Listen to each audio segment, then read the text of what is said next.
2, a 3. Take me out to the ball game. Take me out to the crowd. Buy me some peanuts and Cracker Jack. I don't care if I ever get back. Oh, it's root for the Cubbies. If they don't win, it's a shame. For it's 1, 2, 3 strikes, you're out at the old ball game. This is the Monday Morning Quarterback on the 29th of April, 2019. Our last program for the month of April. From WBRN Radio and on the Boston Red Network. Numbers man here from the Jerry Pippin broadcast booth. We have E.J. Dion, a commentary from him. We usually have one every week, maybe twice a week. In the murder trial of Christine Ruchak Deman out in the Midwest. Closing arguments today. We have special programming also on that particular case. It should come sometime today. And also we have an open source report coming sometime the early part of the week. And on Wednesday, special May Day coverage, as we normally have done in the last decade plus, on May the 1st, and see the state of workers. The presidential campaign is addressing workers today, the middle class, the working class. Joe Lunch Pail Biden, I used to call him Lunchbox, but we'll say Lunch Pail, will be in Pittsburgh. Pittsburgh used to be the titan of the steel industry. Now it's more of a high-tech situation there out of Mellon University, etc. But as times change, the message moves on. He also picked up the endorsement of the Firefighters Union, not unusual there. Brother John Kerry had the endorsement from the Firefighters Union when he ran his campaign in 2004.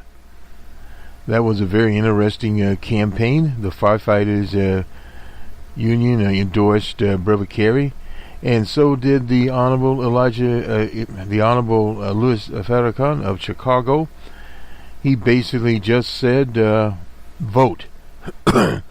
And followers of O.J. Simpson, in other words, African Americans, went out and voted in the hundreds of thousands. We had on election night in places like Kansas City at 2 a.m. people were still standing in line to vote.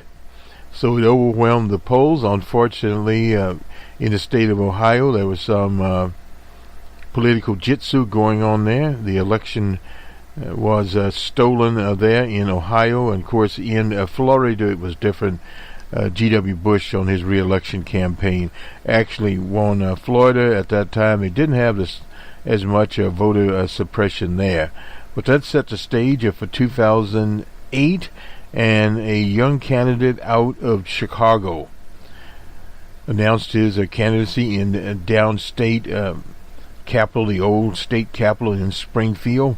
Went to Iowa, upset Hillary Demonster Clinton in Ohio, in Iowa, in one of the most racist campaigns in American history, and went on to win the nomination, ride Mr. Lincoln's train to Washington and into the White House.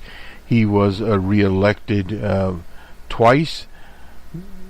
In 2008, also at the beginning of a depression, he was the first Democrat since Lyndon Johnson to carry the state of Indiana.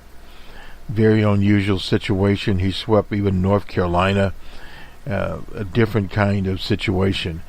But as we come into this particular political year, various pundits, columnists, talking heads, political types, walks out there, watchers of cable news, all kinds of people are making predictions and commenting on the tenor of the campaign.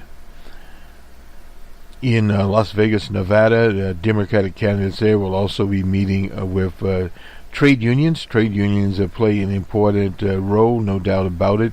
They played an important role in the 2016 campaign.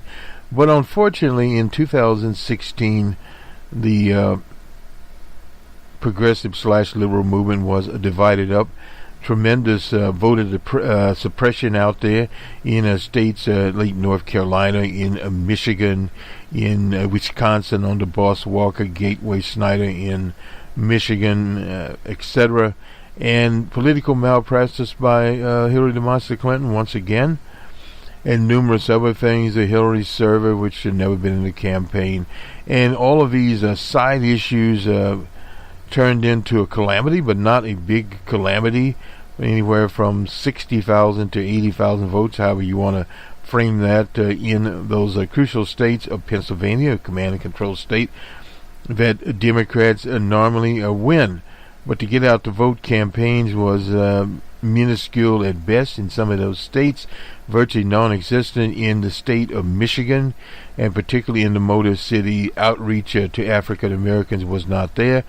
And in Wisconsin, places like Milwaukee, African Americans saw nothing to vote for there, invoking the famous maximum of Malcolm X, that an African American can't vote at that time in the South. Now we can say many times can't vote because of voter suppression. It was by law at that time. Jim Crow it was called. Now Jim 2 is out there. So we have that situation going on. And of course, in New York, there was nothing for the African American to vote for. And the big question is, what will happen this year? Well, we're in a different situation, totally different setup now than has ever appeared. On the progressive side, Bernie Sanders has organized over 1.5 million people, hauled in a lot of cash from small donations. And there are various other candidates out there, out of Newark, New Jersey, Twitter King Booker, Elizabeth Warren out of the Commonwealth, Beto O'Rourke coming off the plains of Texas, El Paso, running his bilingual campaign. So these campaigns are out there, and then you have the more middle-of-the-road Democrats, somewhat Joe Biden types, Amy Klobuchar, not exactly Joe Biden type, I don't want to put poor Amy in that house with Joe running on The View, trying to explain himself and didn't know exactly how to explain himself. What effect will that have on the election? Not a lot of effect when you have a general matchup there. He has focused on DJ Trump. DJ Trump is focused on what he calls Sleepy Joe and his intelligence quota. I wouldn't go there if I were JD, but anyway, a DJ talking about that. But Joe Biden does have a very long record, and the question is, how will all that match up as we get into the debates and into the states? Definitely he has a lot of the establishment Democrats, the corporate media going his way. He was able to open up his campaign, talking two ways, as one would say, talking to working people via trade unions, at the same time having a fundraiser at a Comcast type in Philadelphia. So we don't know his record-breaking numbers, how much of that money actually came from bundling, etc. Will he accept PAC money or not? I don't have my cheat sheet here, so I won't venture into saying how that will go. But this election pattern is different from 2006 in that, first of all, you have more candidates, in my opinion, too many. But all that will sort itself out, no doubt about that. And the establishment Democrats attacking progressives, our assumption is if they want to do that, that is their prerogative there. But if you attack people, you're going to be attacked back. There's no doubt about that. Progressives are very sophisticated these days, particularly in terms of social media, something Biden isn't as agile or nimble, or whatever you want to call it, in his campaign to address those situations. But a lot of this depends on what your target group is. There is a big target group out there, that 5 to 6%, as Jerry Pippin used to say, the late great Jerry Pippin, who we always pay homage to on Monday morning. So it's very difficult to roll the dice as to where they go. Some of the Democrats, the middle-of-the-road types, leftovers from the Bill Clinton days, that basically they can run a middle-road centrist campaigns. You can't do that anymore because, first of all, DJ Trump is not running a centrist campaign. So if you're going to take DJ Trump on, you're going to have to be a different type of a person. But there are people out there, attack dogs. Joe Lunchpail Biden has been the attack dog for Barack Obama in his 2 terms, so he knows how to be an attack dog, no doubt about that. But it's back to the old boxing adage, can you take a punch? And that is a situation where he's been in a few campaigns. Not actually fair to him to go back to some of those campaigns because he really never got a start. But his problem of taking punches, and of course in this day and age of massive social media, massive consolidation of corporate media, is going to be a difficult situation out there.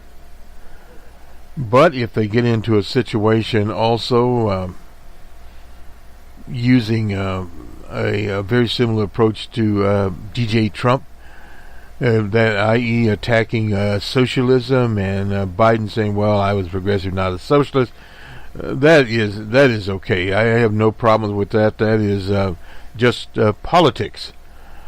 But if you get into that situation too much, you don't expect to ask progressive-minded people to support you if you happen to come out on top in the general election. It's just simply not going to happen.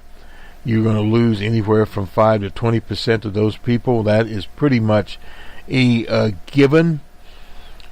People can rally around a candidate if they are honest difference, but if they're dishonest difference, such as in 2016, the monster and her associates trying to pack the convention with the DNC, are getting too close to corporate media. That is a big mistake out there, because you're being attacked not by one candidate, as the monster was attacked by Bernie Sanders to a lesser extent. His was basically based upon a platform, talking points, policy differences. Those so-called policy differences have become a reality today. So that is where it's a very different situation. I also saw some of a conservative talking head talking about things like allowing prisoners to vote. Well, that's a situation that is a state situation, a state by state. So let's don't confuse this when you get into a national election. That is just some of the brush there that will eventually take care of itself. Reparations. Well, reparations are a very good idea, no doubt about that. How far they will fly, well, that is to be seen, particularly if you're running in a campaign that is a racist campaign. But does that mean the issue should not be brought up? No. I saw a picture there of Twitter King Booker and Kamala Harris, which was racist in its content. But again, that is politics. The nominee of the party will need the votes of Twitter King and of Kamala Harris, because they have to get California, which is not in a general election, won't be a very competitive state for DJ Trump. But Pennsylvania will, at least at this point in time. So we need to think more in terms of being agile and more in terms of being nimble. And another person, the comment was, she was also endorsing Lunchpail Biden, that she hoped he wouldn't get beat up. Well, a lot of that so-called beating up will determine on how the strategists for Joe Lunchbox Biden run their campaign. If they run, quote-unquote, the proverbial dirty, behind-the-scene, cutthroat campaign, there's problems. Because we are in the age of social media, and people can respond not in days and in 24-hour and 48-hour periods. They can actually respond within minutes. And that in itself, you have to have a very nimble campaign. DJ Trump proved that on Twitter.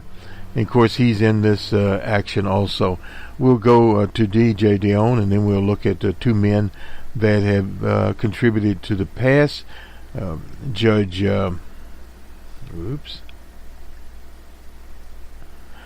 Keefe out of Detroit, and also Richard Lugar, former senator from Indiana. But let's first find DJ Dion. And the question he asked, can Biden be the herdsman who gets us past the storm? DJ Dion Jr. writing here on the 28th of April. Joe Lunchbox, Biden's decision to seek the presidency is a clarifying event. It will require those who see President Trump's tenure as disastrous to decide whether to return to normal or transforming the country should be the primary task after he leaves office.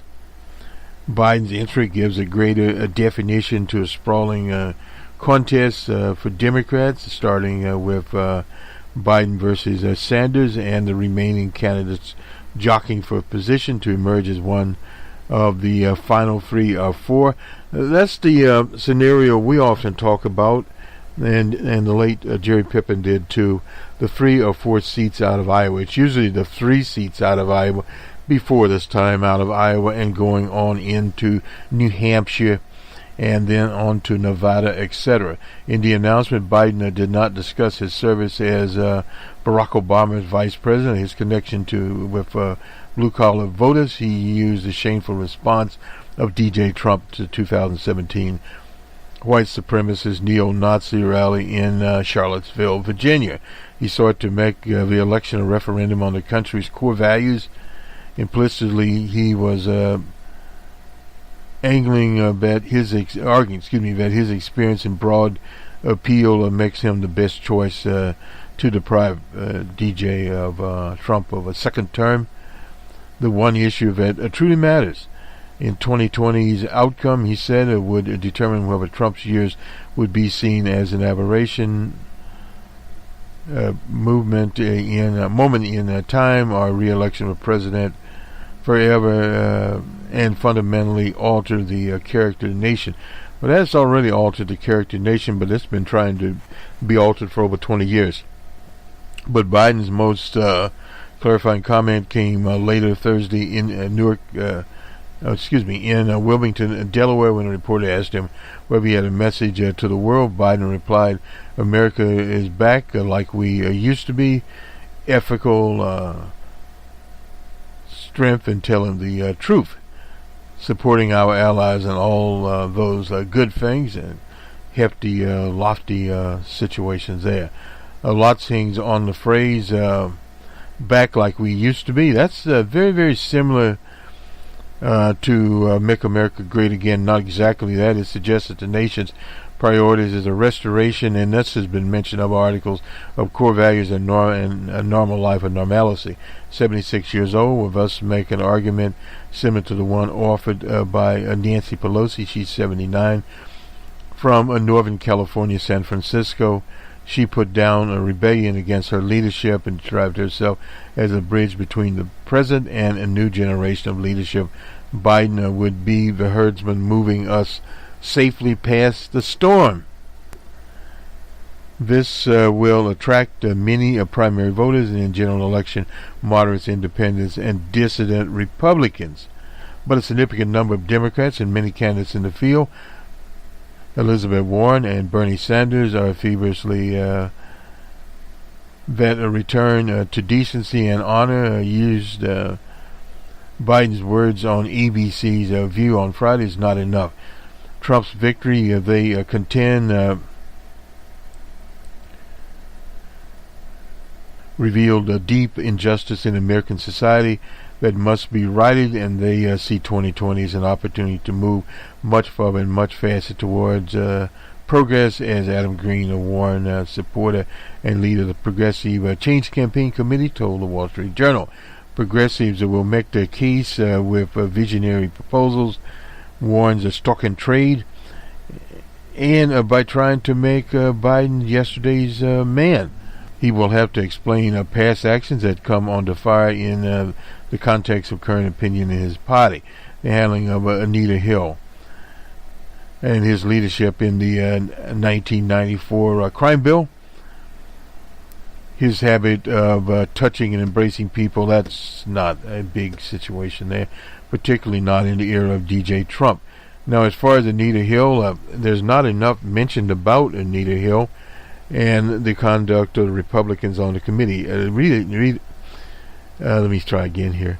Anita Hill was herself a Republican. That's something to be remembered, and we move on from that. In the cross-cutting competition to come, Bernie and Warren are splitting the advocacy for far-reaching change, while Kamala Harris, Twitter King Booker, and perhaps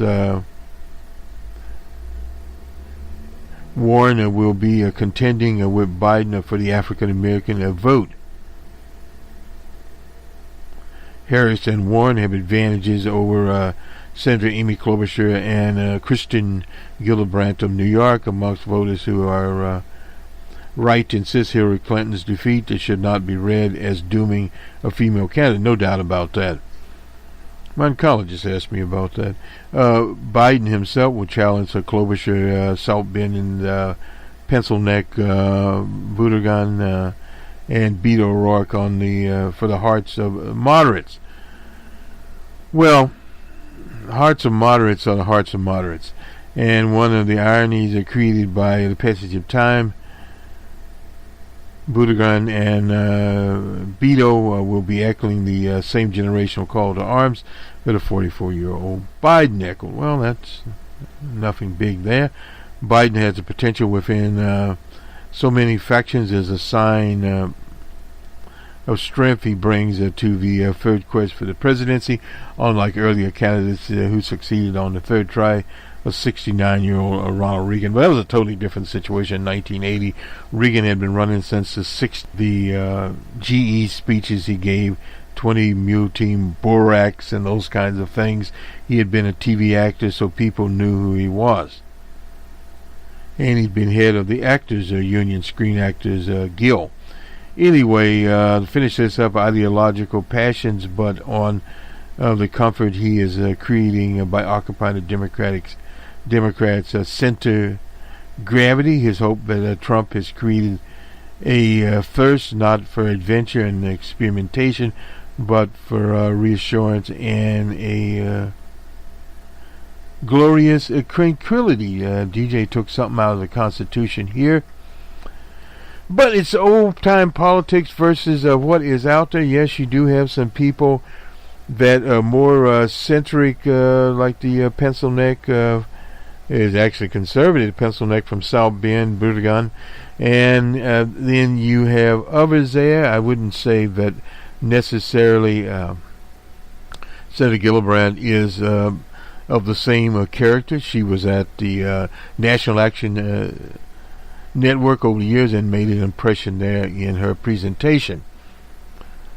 But as far as Bernie Sanders will get his. He has a base. He has over 1.5 million people actively involved in his campaign. Biden will not have that if you subtract Democratic types there. But DJ Dion has laid out the case for Biden. No doubt he's a Biden supporter. Quote unquote traditional old style liberal, not actually old style, more of a neoliberal type, whose days the sun has set on them. Let me go to two people that passed. First, Judge Damon Keefe. We can't say enough about Damon Keefe. He was out of the Motor City. He was a federal judge. He died at 96, the grandson of a slave. He was a lawyer's lawyer, and on the Sixth Circuit Court of Appeals, the judge there, Eric Clay, said in a statement that Keefe died at about 6:40 a.m. at home, surrounded by family and friends. Keefe was a senior judge on the U.S. Sixth Circuit Court of Appeals. Keefe was one of the most influential federal judges of the 20th and 21st century. Clay said his rulings covered 52 years on the bench. He had a profound impact on American life. His decisions range from prohibiting the Nixon administration for warrantless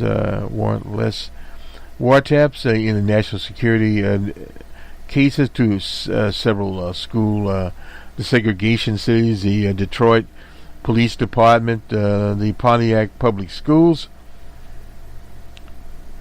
The governor there, Whitmire, said she plans to order flags at half-mast. Well, they normally do this. Cedric Keefe Brown offered the following older daughter, Cecilia Keefe Brown, anyway, offered the following comment on behalf of the three children, including his daughter, Debbie, and Gilder Keefe. He was a friend, a mentor, a loving father and counselor, and a devoted husband. We are sincerely grateful for his 96 years of life and service. He will be missed. His impact on Detroit and his fight for equality under the law is a vision from which the Keefe Center of Civil Rights at Wayne State University and his chambers in the Federal Building at Lafayette Avenue and the Wright Museum of African American History, which Keefe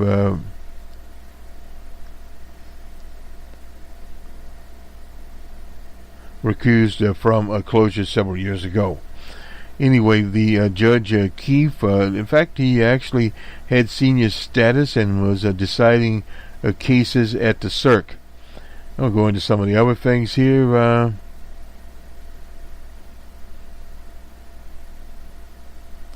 Justice Keefe, a son of a factory worker. This is from the Detroit Free Press, incidentally. He burst into national stage in 1970 when a U.S. District Court judge, he ordered busing to segregate the Pontiac schools in Michigan. The rednecks there were not happy about that. On the District Court and later at the U.S.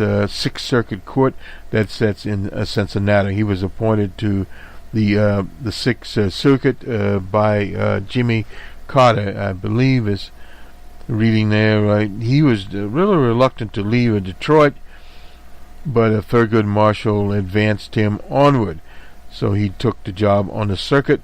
Another landmark case in 1971, that was the one involving Nixon and his henchman John Mitchell. Violated the Constitution by wiretapping student radicals in Ann Arbor without a court order. In 2002, he wrote one of the most quoted phrases in American legal history in the Detroit Free Press versus Ashcroft while he was on the Sixth Circuit Court of Appeals. The court ruled that deposition hearings held in private was unconstitutional. Keep put it, democracies die behind closed doors, something for people to forever understand. His father, Perry Keefe, made $5 a day at the Rouge foundry worker who taught his son that he is somebody there. And Thurgood Marshall, the civil rights leader, NAACP activist there, to show Keefe how he could use the courts and the Constitution to separate himself. He went to Howard University there, and he was one of the people there. So there's a picture of he and Coleman Young and Isaiah Thomas, of all people there. Damon Keefe Center opened at Wayne State in 2011. The $5.7 million addition to the law school there chronicles his judicial career.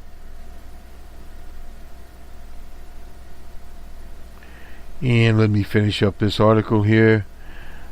When an intruder attacked Rosa Parks in her home, I remember that in 2014, Keefe arranged through a friend, Alfred Tubman, the late shopping mall magnate, to have her move into a gated apartment complex on the riverfront. When she was invited to Montgomery, Alabama to attend the opening of a museum named in her honor. Keefe again called on to fly her in a private jet. This is Toberman. She died in 2000. This is Rosa Parks in 2005. We remember that. Bowley, the Honorable Louis Farrakhan was the presiding official at her funeral. So, this is the basic story of Justice Keefe, one to remember, one that goes down in history as a freedom fighter there, and more on him. Keefe as a legal, the episode caused some in Detroit. The African community regard Keefe as a legal lightweight and nearly prevented him from being appointed. Now, after graduating from law school in 1949, he twice failed the bar. That's not unusual. People fail the bar. He got his law license by appealing the second score and having his grade bumped up to passing there. Anyway, nonetheless, he was appointed by Lyndon Johnson in 1967 to the district court, and also later to the appellate court. I believe that was, let me see, was that by Jimmy Carter? Getting ahead of myself from a federal judge. And he tells a story of a lot of African American lawyers working night jobs and going to court and sitting in the jury box, which lawyers do when there's no jury sitting there, trying to pick up a case. He was appointed in 1977 by Jimmy Carter to the appellate court, so we lined that up. Let's go to another giant, Richard Lugar. He was a 6-term senator at 36 years. Did foreign policy. He died at 87 years old. And he was from Indiana. He was defeated by a right-wing nut named Richard Murdoch. Murdoch was later defeated by Joe Donnelly, who has now been defeated also. That was in a different day coming out of Indiana, when Indiana was more moderate and not as right-wing as today. But Senator Lugar's caveat was foreign policy, nuclear disarmament, those kinds of things, and he worked with another Sam Nunn. He was also chair of the Foreign Relations Committee, and he supported Reagan's agenda there, and he led the Senate in overriding Reagan's veto of legislation imposing financial sanctions on apartheid South Africa, and helped to bring about the ouster of Ferdinand Marcos. People don't remember him now. They moved on.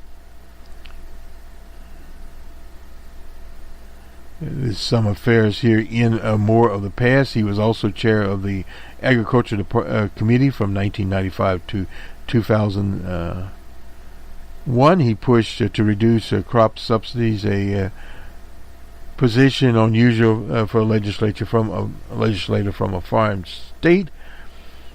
Is a manager of his 604-acre farm outside of Indianapolis. He had hands-on knowledge of federal crop programs. He was also the mayor of Indianapolis there, and Murdoch portrayed him as too liberal. Richard Green Lugar was born in Indianapolis on April the 4th, 1932, from a solid Republican family, and he went on to run for the Senate. He was Richard Nixon's favorite mayor. Anyway, he ran for the U.S. Senate. That was in 1974 against Birchby. He lost. 2 years later, he defeated the other senator, Vance Hartke. Thereafter, a little trouble dispatching Democratic challengers there. The Lugar Center, etc., and he died in Fall Church, Virginia. Alright, let me check on our time here. We are running a little bit late. We do have time. Won't really get into the economy. Well, numbers, man, we covered it. Well, I will read the headline. The U.S. economy feels like the 1990s, with a little more inequality, less readiness for a downturn. That was the dot-com boom that became the dot-com burst with under Wild Bill Clinton. Millions of dollars were flowing at that time in the Silicon Valley. Thus now we have the Facebooks, the Google of the world. Microsoft was starting to come to prominence at that time.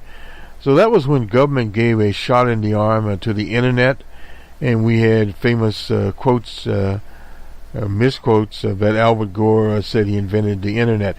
He didn't say he invented the internet. He said he was instrumental in moving the government-operated internet to the American people, primarily a way of summing that up. And it was a year that people were basically just investing willy-nilly. The internet was coming to its prominence. This is in the late 90s. People were investing in many companies that never made a profit, sort of like Uber today. It was a little different when you have Uber, maybe 10 of these corporations out there, major ones 5. But at that time, you had hundreds of those, literally from Pocatello, Idaho to Nashville, Tennessee, points in between on to Pittsburgh. Yes, high-tech companies started to move in places like Pittsburgh, in Boston, and to a certain extent in New York, not as much. In Silicon Valley, of course, we, the American people, created a culture of libertarianism there. You look to some of these people there, won't go much into that. The segue here was the 3.2 GDP. Check out our Numbers Man program on WBRN Radio on the Boston Red Network, where we go into more details and have time to deal with that particular issue. Now let us move along here. Another headline in the Washington Post: Trump stands by Charlottesville remarks. Rise of white nationalism, violence becomes an issue in 2017. We already connected up those dots with Joe Lunchpail of Biden. He called General Lee a great general. And Palmway, California, the attack on the synagogue in Palmway, California. He was in Green Bay, Wisconsin, a conservative area of Wisconsin, there where he talked a little bit, has been forced to talk about hate crimes there. This is how this campaign is going to turn a little bit different. There's more and more pressure on DJ Trump. Biden opened up with Charlottesville. He has to kind of try to neutralize that a little bit, but he can't throw General Lee and all the Confederate statues out the window, because his opponents are there, all white supremacists, all neo-Nazis, all anti-Christians, all anti-Semitics, and all anti-Muslim activities should be condemned. This is from Kellyanne Conway. It was talking to State of Union on CNN. Well. So it goes there. The Anti-Defamation League, which has a long track record there, says 39 of 50 extremist-related murders tallied by the group in 2018 were committed by white supremacists, up from 2017. It'll be more up this year also. It's more international now. And this is something the campaigns are going to have to address, is the international factor. We go from Charlottesville to Pittsburgh to Palmway to Christchurch, New Zealand, and now in Indonesia. What happened in Indonesia there, a little bit different there, but gangs are working out there. The murder of Hebehire was killed, and they keep using the word self-proclaimed white supremacist. He was not self-proclaimed. This man that killed Hebehire was a white supremacist. He was in organizations of white supremacists. A self-proclaimed person is, at least from our vantage point, is someone that proclaims something but is not active in any organization. All these people mentioned were active in. This is probably a problem with the Washington Post is that they're looking to an issue where people had membership cards. Well, they may or may not have membership cards, but they're online and they have their chat rooms that they appear in, and of course now they're putting up manifestos. I guess they heard Karl Marx had a manifesto, so they'll have a manifesto. And so it's one of those situations.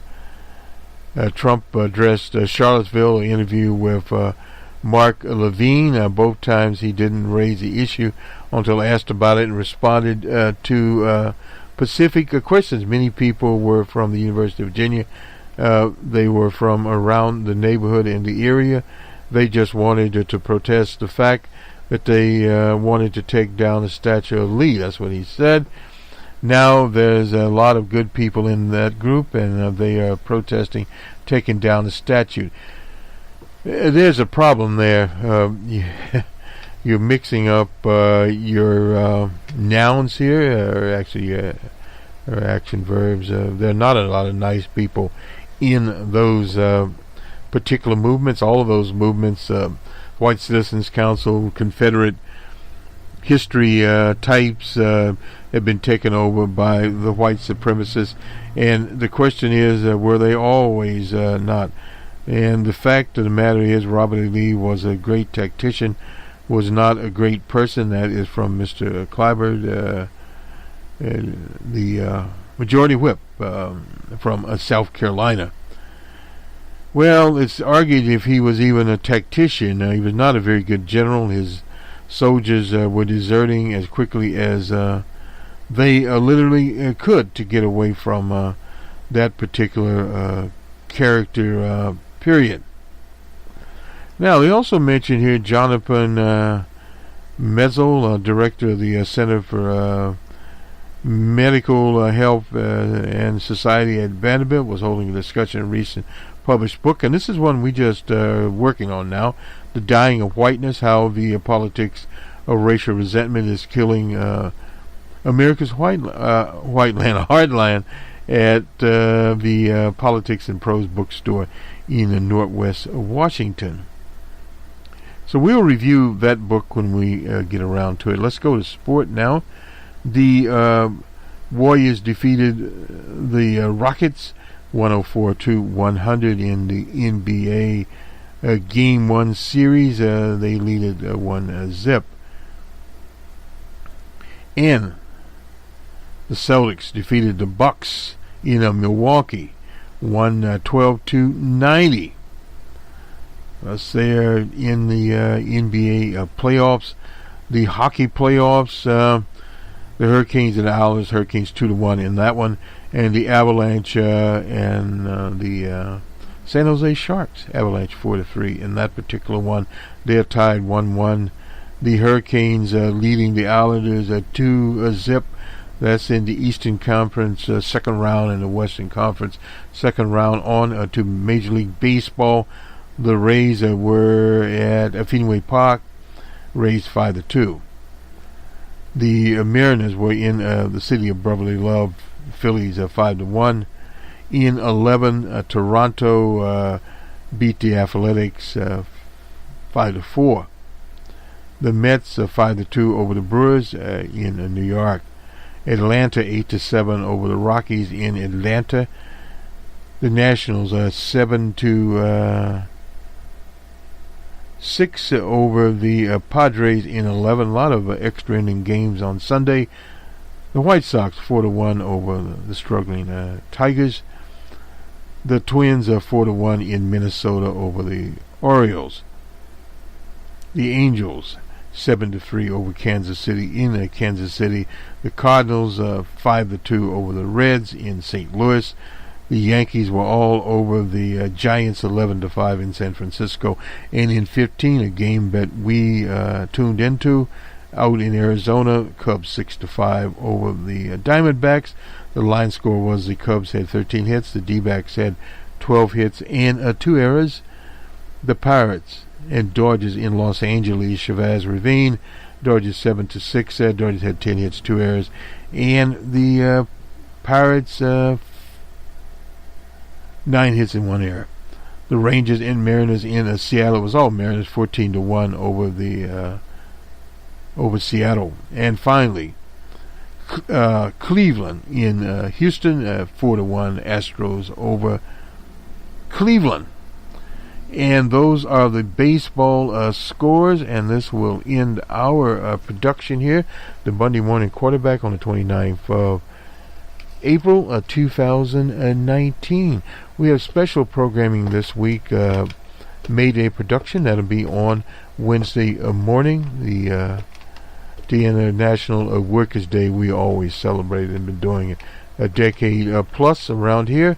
And also we'll have a special report on the Justine Ruchek Damon murder trial in the Midwest city of Minneapolis. Opening statements will start there this morning, and both the prosecution and defense will sum up their case, and assuming it will go to the jury this afternoon sometime.